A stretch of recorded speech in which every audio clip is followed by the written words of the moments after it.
In every generation, there are these rare people who show up. They don't just teach a philosophy, they seem to radiate truth itself. Just being near them feels like a transmission of peace. Today, we're going to explore one of the most luminous of these figures from the 20th century, Sri Anandamayi Ma. And her life, it really forces us to ask this pretty wild question. Is it actually possible for someone to embody enlightenment without any formal training, without a guru, without ever even cracking open a scripture? Anandamayi Ma's story is like a living, breathing answer to that fascinating mystery. Her name, Sri Anandamayi Ma, literally translates to bliss-permeated mother, and that wasn't a name she chose for herself. It was given to her by her followers. And really, it's the perfect description. Her whole life just seemed to be this one effortless, continuous expression of divine joy, a presence that left pretty much everyone she met completely transformed. So where does a mystery like this even begin?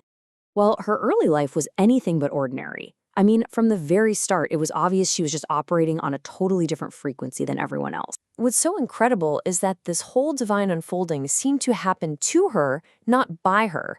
As a kid, people thought she was kind of absent-minded, but really, she was just anchored in something much, much deeper. Then, as a young woman, all this extraordinary stuff started to happen. I'm talking complex yoga postures, sacred hand gestures called mudras, ancient chants, all just pouring out of her with zero training. It's wild.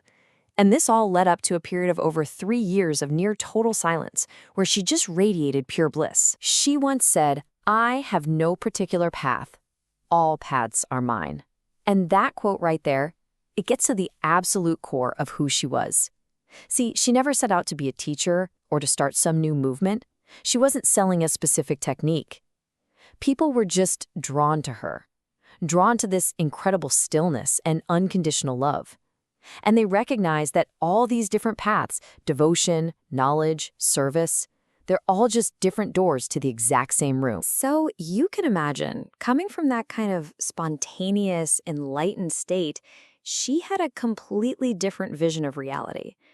And trying to understand how she saw the world, well, it offers a pretty radical shift in perspective for the rest of us. All right, so most of us, we see the world through this lens of duality. It's me versus you, good versus bad, pleasure versus pain. Her vision, totally different.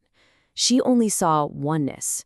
For her, everything, and I mean everything, even what we would call suffering, was just another expression of a single divine reality.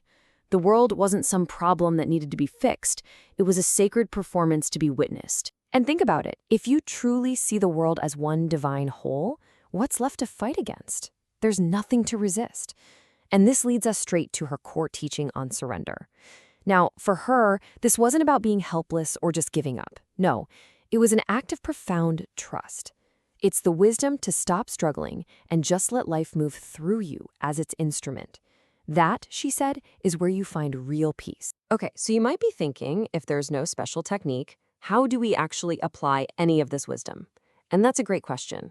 The thing is, her life itself offers these incredibly powerful pointers, a path of simple being that really any of us can walk. First, she points us to stay with what you are, which just means quietly observe the awareness that's already here, behind all your thoughts and feelings.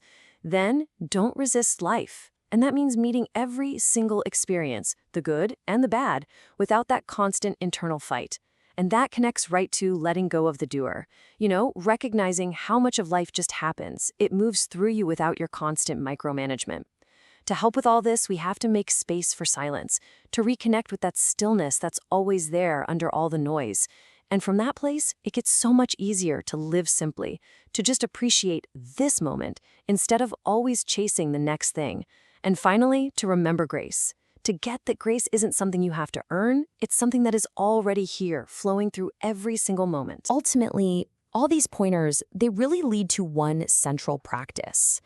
It wasn't about achieving some big, grand, otherworldly state. It was about learning to see the sacred in the ordinary, in every single person and in every single moment. And there's this one beautiful story about her that shows exactly what this means in action. So one day, Ma comes across a beggar on the road, and without a second of hesitation, she bows down deeply right in front of him and asks for his blessing. The man was just stunned. He said, "But I'm just a poor beggar. How could I possibly bless you?" And Ma's reply, it's just breathtaking. She told him, "You are the embodiment of the divine. In your eyes, I see the face of the absolute. It is you who have the power to bless me." I mean, wow, that right there, that is what seeing the sacred in all things actually means. And this really brings us to the timeless core of her entire message. Her path isn't about adding more beliefs or more techniques.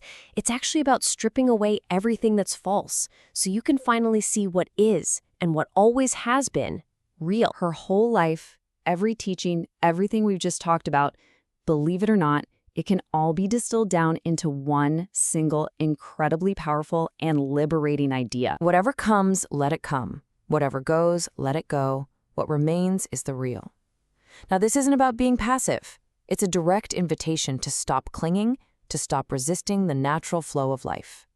It suggests that our true nature, who we really are, isn't found in what we gain or what we lose. Not in our thoughts, not in our feelings, not in our circumstances, but in that silent, unshakable awareness that's left when all of that is past. What is that for you? That's the real question her life asks of us.